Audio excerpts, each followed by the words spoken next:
So welcome everyone, and welcome to Cedar Grove Farm. And I will introduce Todd Whyman, who you met yesterday in the presentation, and also Kimber. This is Kimber and Whyman's family farm. And I will then explain basically how we're gonna work on the day and the different platforms. Look and Todd. You can come here so the camera is there. I'd really like to welcome you all to the beautiful windy Bega Valley. Last night we were watching the weather intently, and it was going to be a little 12-15 km/h winds. So anyway, there you go. Yeah, look, I'd like to welcome you to the Kimber family farm. I was lucky enough to come here 10 years ago when Luke moved to Drumore to another property, and I've enjoyed being here immensely, working with the family. So, quick rundown, we milk around 1,200 cows all year round, calving pattern. We're a PMR system, so feeding on the feed pad, obviously, plus pasture.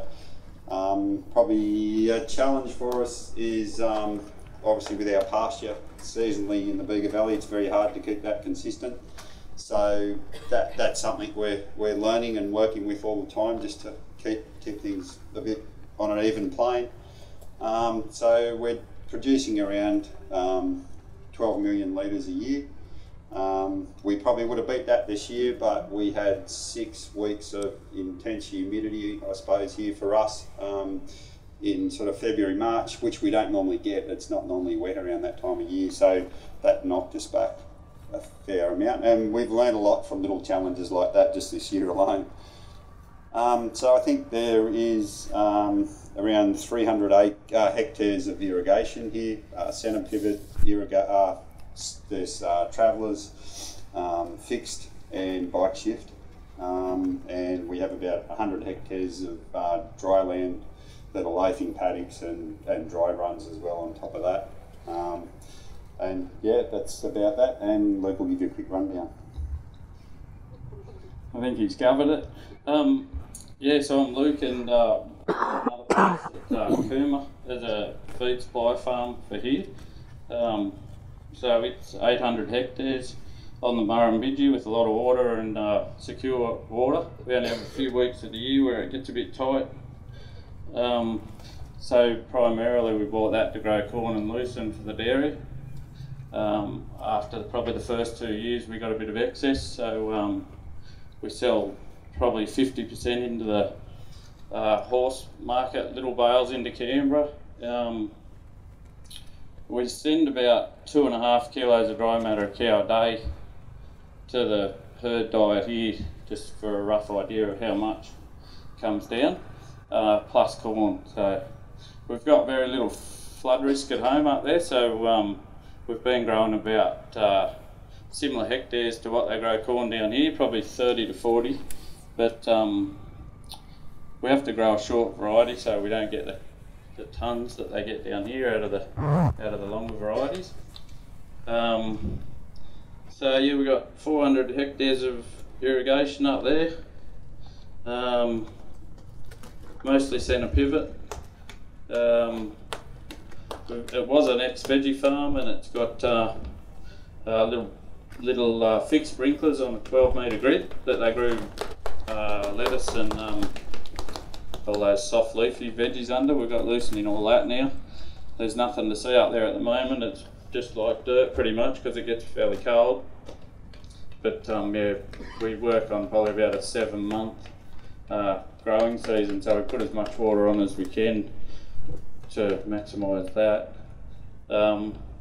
We also diversified a bit with the lucerne hay sales, and we trade lambs in the winter. So if we go into the winter with like a half a cut left on the irrigation, that sort of regulates how many lambs we can buy. And we usually buy them at 35 to 40 kilos and take them through to 50 to 60, somewhere in there. So we're just starting to sell them now, so they'll all be gone by August, pretty much. We've got another place that's halfway to Bamboka where my brother and his wife are. and they do all the calf rearing and dairy stuff there. We've also got a bull veal sheds out there where we rear our Frisian bulls to 320 kilos. That's been a bit of a challenge, but we've put a fair few through there already. And we've got a block in Cairn River that we grow our heifers from 6 to 24 months. So yeah, we've got plenty to do. We've got a few casuals up home, one permanent bloke in Cairn River, and yeah, whatever Todd's got here. Water's probably our biggest strength, I'd say. We've got a fair bit of water here and a heap of water in Kimber, so we'd be buggered up there without it. Like on our dry land, it's a bit of a struggle. So yeah, I don't know if there's anything else you just want to know, but that's a bit of a rough rundown of what we're doing and where we're going. We bring about 2,000 tonne of corn down from Kimber.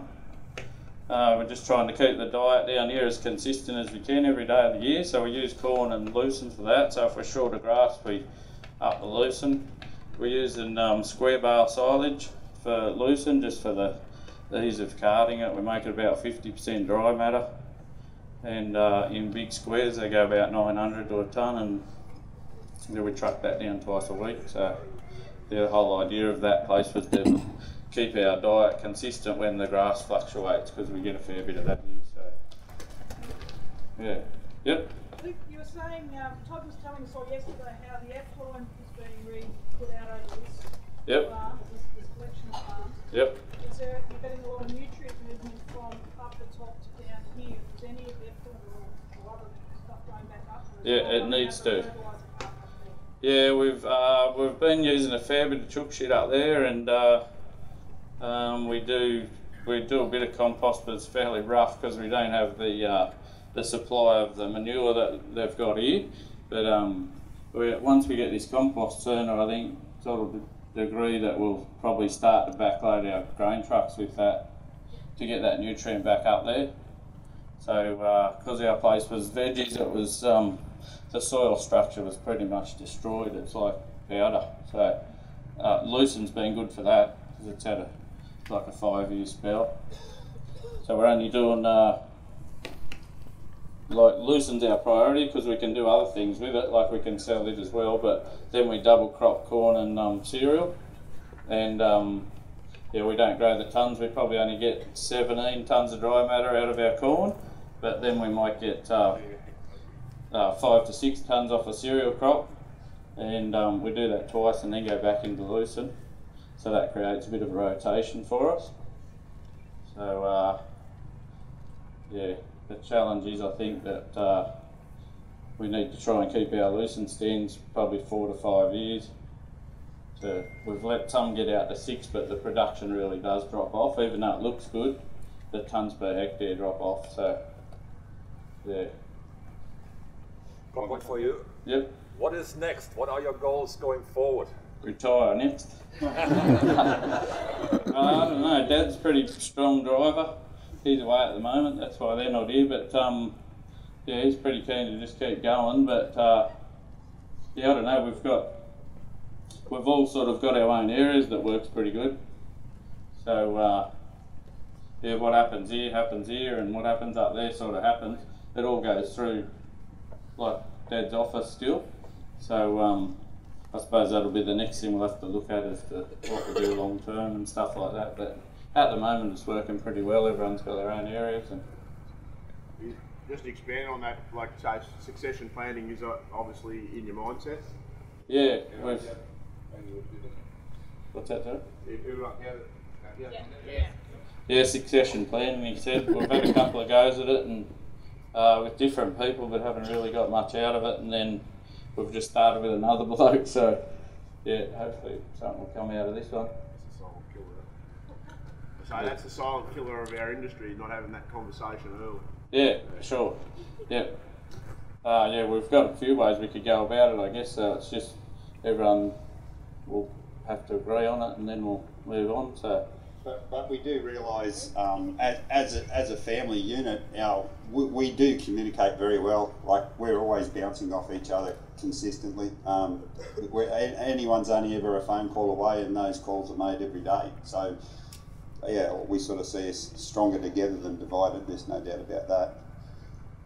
And just going back to the compost, I think the reason for even putting the liquid sludge into our compost and trying to make that as nutrient rich as possible is a driver going forward to be able to actually make a product worthwhile putting on a truck to send to Kuma, and that's our goal this year, and a little bit to do with the effluent trials we're doing up there, and we'll probably try and tie some really serious compost trials on here that we're working with Dairy Development Group, and just see what we can do for our whole area, and yeah, we've all got to try things to use what we've got on farm really long term. Any other quick questions for Luke or Todd? Otherwise, we have to keep moving. We are a little bit late with the wind and the big challenges. Any quick questions? So if not, we thank Todd and Luke, please, for the